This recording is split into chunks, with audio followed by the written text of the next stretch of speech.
자꾸 몇 번씩 굴려 좀 기다려줄래 어떻게 난 말려든 것만 같아 너의 밀당 게임 오더라도 눈물일래 나 왜 기다리고 있는지 잘 모르겠어. Hi guys, I'm Seonkyoung guest. Welcome to Asian at Home, and today I'm going to show you how to make Bibim Guksu, but not only regular Bibim Guksu, but I'm gonna teach you two different ways.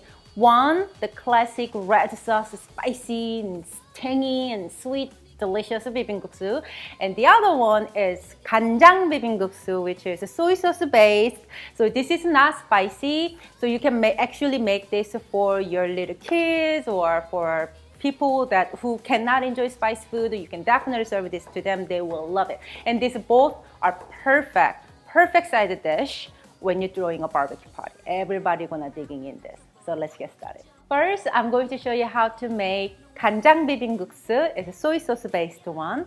So in a mixing bowl, go ahead and add 3 tablespoons of soy sauce, 2 tablespoons of sesame oil, 2 tablespoons of sugar. It needs to be nice and sweet as well.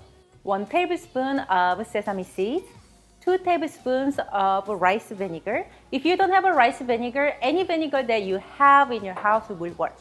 Pinch of black pepper, 1/4 teaspoon of salt, and 3 to 4 cloves of garlic. I just grated in with my zester. Whisk everything together. So this is pretty much the sauce for Ganjang Bibim Guksu. It is so delicious. I highly recommend you to just double up the sauce, maybe triple up the sauce. I don't blame you because this is so delicious. So in here, all we have to do is go ahead and add cooked someon. If you go to Korean grocery store or Amazon shopping, you can find regular Korean wheat noodles we call someon.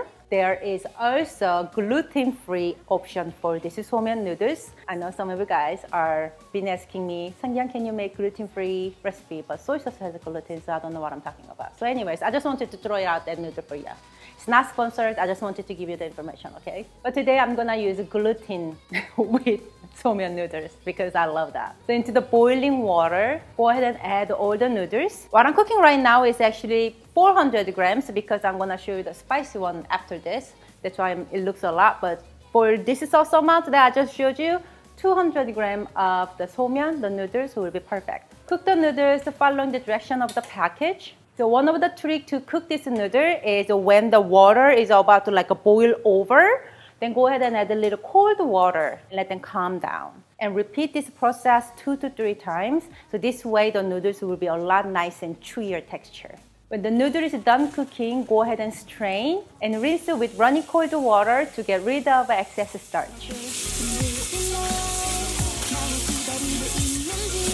Drain the noodles well and go ahead and add it into the sauce that we made earlier and mix it with your bare hand.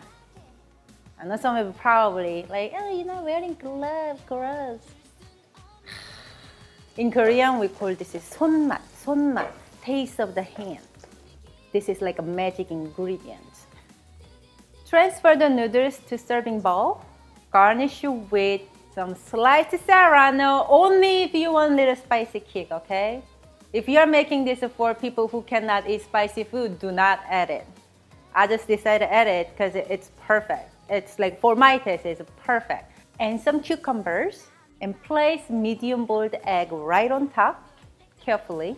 And lastly, 1/2 teaspoon of crushed sesame seeds. You can use the whole sesame seeds. I just love crushing the sesame seeds on this one. It looks pretty and the fragrance is fantastic. Okay, now let's move on to the red color one. Oh, this is so delicious. And this time, this one, you can add the kimchi if you want, but I'm not gonna add the kimchi, so let's get started. In a large mixing bowl, go ahead and add 3 tablespoons of gochujang, Korean red pepper paste, 3 tablespoons of sugar, 1 tablespoon of sesame oil, 1 tablespoon of sesame seeds, 1/2 tablespoon of gochugaru, Korean red pepper flakes, 1 tablespoon of soy sauce, 3 tablespoons of vinegar, and 3 cloves of garlic just grated in with a zester. Whisk everything together, and like I said, if you want kimchi, go ahead and add some chopped kimchi right now. And this red Bibim And this red bibimbap sauce is ready to go. So I showed you how to cook the noodles, you know.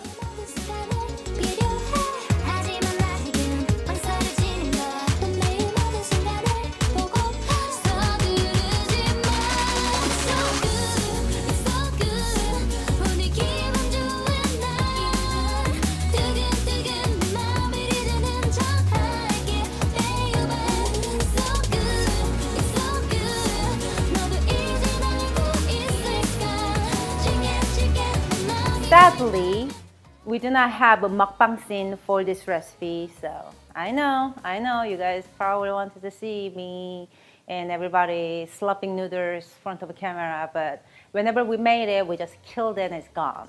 Like, we don't have it right now, okay?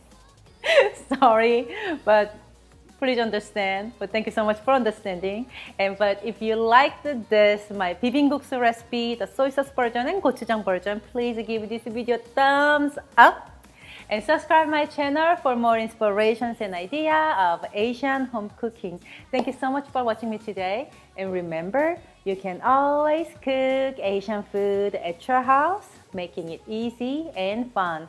I'm Seonkyoung guest, and this is Asian at home. And I will see you next time. Bye guys. Make sure you take a tag me after you take a picture on Instagram. Okay? Love you. Bye.